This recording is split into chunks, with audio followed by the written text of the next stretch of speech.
Rhapsody of realities आज Monday 26 जुलाई 2021 सोमवार 26 जुलाई 2021। आज रैप्सोडी ऑफ रियलिटीज़ में पास्टर क्रिस ओयाखिलुम द्वारा जो वचन हमको सीखने के लिए मिला है,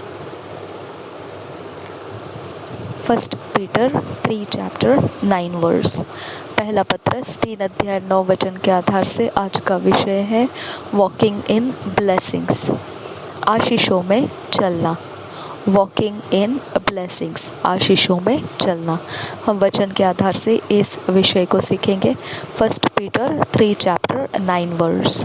not rendering evil for evil or railing for railing, but contrariwise blessing, knowing that ye are thereunto called, that ye should inherit a blessing.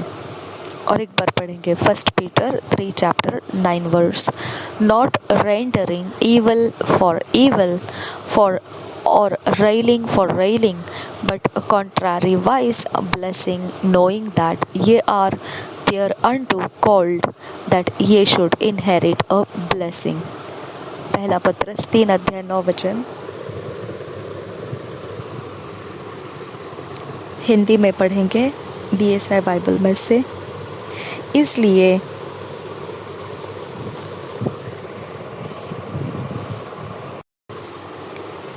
बुराई के बदले बुराई मत करो और न गाली के बदले गाली दो, पर इसके विपरीत आशीष ही दो, क्योंकि तुम आशीष के वारिस होने के लिए बुलाए गए हो।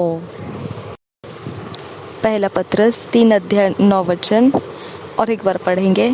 बुराई के बदले बुराई मत करो और न गाली के बदले गाली दो, पर इसके विपरीत आशीष ही दो, क्योंकि तुम आशीष के वारिस होने के लिए बुलाए गए हो। आमीन। Is not it great to know that the life of blessings is your heritage in Christ Jesus? ये कितना बढ़िया है। आपको ये समझ में आ रहा होगा कि आपका जीवन आशीष है जो आपकी विरासत है मसीह यीशु मसीह में। आशीष का जीवन आपका है जो आपके लिए मसीह यीशु में विरासत है। ये कितनी ही बड़ी बात है आपको समझने के लिए। God already blessed you beyond measure. He has blessed you with all spiritual blessings in heavenly places in Christ. Ephesians 1 chapter 3 verse. परमेश्वर ने पहले ही से आपको आशीष कर दिया है, आपके हिसाब से बाहर आपको आशीष कर दिया है। आपको सब कुछ जो आत्मा के आशीष है स्वर्गीय स्थानों में मसीह के साथ, मसीह के अंदर, वो आपको दे दी गई है। इफिसियों के 1 अध्याय के 3 वचन में लिखा है। हमारे प्रभु यीशु मसीह के परमेश्वर और पिता का धन्यवाद हो कि उसने हमें मसीह में स्वर्गीय स्थानों में सब प्रकार की आत्मिक आशीष दी है। और एक बार पढ़ेंगे इफिसियों की पत्री 1 अध्याय 3 वचन। हमारे प्रभु यीशु मसीह के परमेश्वर और पिता का धन्यवाद हो कि उसने हमें मसीह में स्वर्गीय स्थानों में सब प्रकार की आत्मिक आशीष दी है। According to the scriptures, he blessed you ever before you knew him. How gracious the Lord is. पवित्र वचन के आधार से, अनुसार से आपने उसको जानने से पहले ही आशीष कर दिया है। ये कितना ही अनुग्रहकारी है यह प्रभु हमारे लिए। However, it's one thing to be called to inherit a blessing and a completely different thing to actually walk in it. फिर भी बात यह अलग बन जाती है अगर आपको आशीषों की विरासत के लिए बुलाया गया है, ये एक बात हो जाती है, और दूसरी बात आप उन आशीषों में संपूर्णता सच्चाई में चलना, ये दूसरी बात अलग बात बन जाती है। To walk in God's blessings, you have to recognize that you are blessed. आपको परमेश्वर के आशीषों में चलने के लिए आपको पहचानने की ज़रूरत है कि आप आशीषित हो. You have to see yourself the way God sees you and call yourself what He calls you.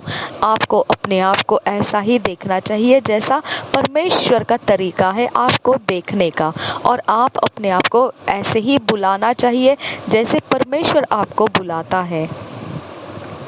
Whenever God looks at you, all He sees is a success, a victor, an excellent person.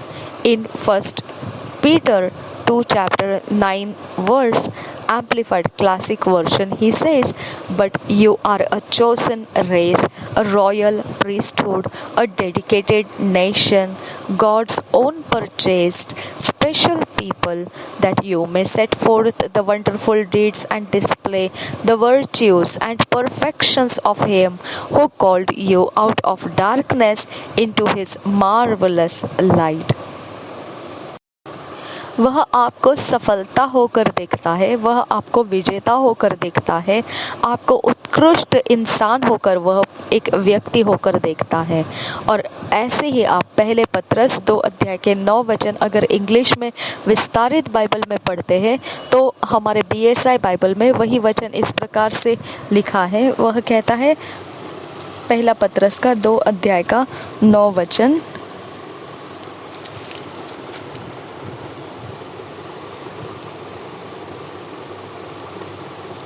पर तुम एक चुना हुआ वंश और राज पदधारी याजकों का समाज और पवित्र लोग और परमेश्वर के निज प्रजा हो, इसलिए कि जिसने तुम्हें अंधकार में से अपनी अद्भुत ज्योति में बुलाया है उसके गुण प्रकट करो.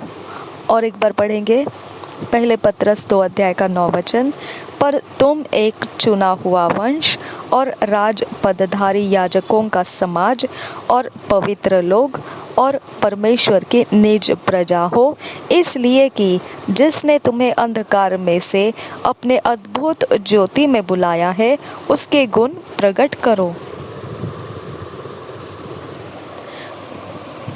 God's word is His word of wisdom about your life. Speak it continuously. परमेश्वर का वचन उसके बुद्धि के वचन है, उसके वचन बुद्धि है, वह बुद्धि के वचन है.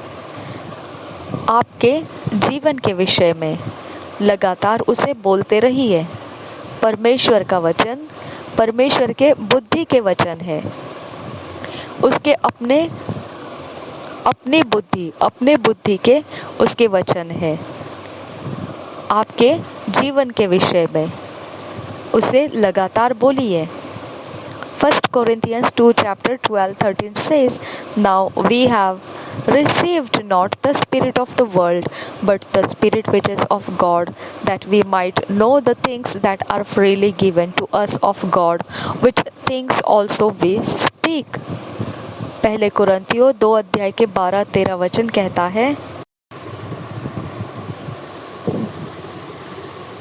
परंतु हमने संसार की आत्मा नहीं, परंतु वह आत्मा पाया है जो परमेश्वर की ओर से है, कि हम उन बातों को जाने जो परमेश्वर ने हमें दी है, जिनको हम मनुष्यों के ज्ञान की सिखाई हुई बातों में नहीं, परंतु आत्मा की सिखाई हुई बातों में आत्मिक बातों से मिला मिलाकर सुनाते हैं. और एक बार पढ़ेंगे पहले कुरिन्थियों 2 अध्याय का 12-13 वचन, परंतु हमने संसार की आत्मा नहीं, परंतु वह आत्मा पाया है जो परमेश्वर की ओर से है, कि हम उन बातों को जाने जो परमेश्वर ने हमें दी है, जिनको हम मनुष्यों के ज्ञान की सिखाई हुई बातों में नहीं, परंतु आत्मा की सिखाई हुई बातों में आत्मिक बातों से मिला मिलाकर सुनाते हैं.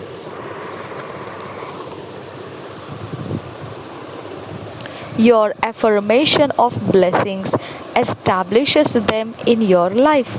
आपका दृढ़ता से आपके आशीषों के स्थापित होने के विषय में बोलना आपको आपके जीवन में वह स्थापित कर देता है. You have to declare that you are the righteousness of God even if you are feeling condemned.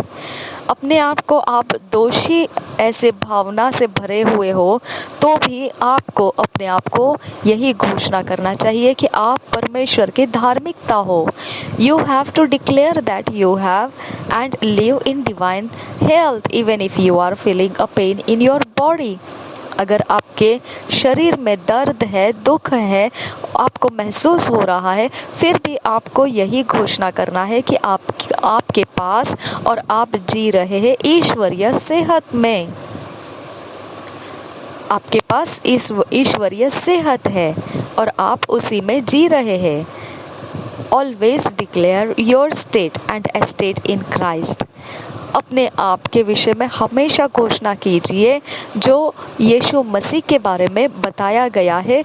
आपकी जो जानकारी है आप उसी के स्तर पर अपने आप के विषय में बोलते रहिए हमेशा. You are an heir of God and a joint heir with Christ. Romans 8:17. 1 Corinthians 3:21 says, all things are yours. और रोमियो के 8:17 कहता है कि आप परमेश्वर के वारिस हो और मसीह के साथ संगी वारिस. और पहले कुरिन्थियों 3:21 कहता है कि सारी बातें आप ही के लिए है. हम दोनों वचन पढ़ेंगे. रोमियो की पत्री 8:17. और यदि संतान है तो वारिस भी, वरन परमेश्वर के वारिस और मसीह के संगी वारिस है कि जब हम उसके साथ दुख उठाए तो उसके साथ महिमा भी पाए. और एक बार पढ़ेंगे रोमियो की पत्री 8:17.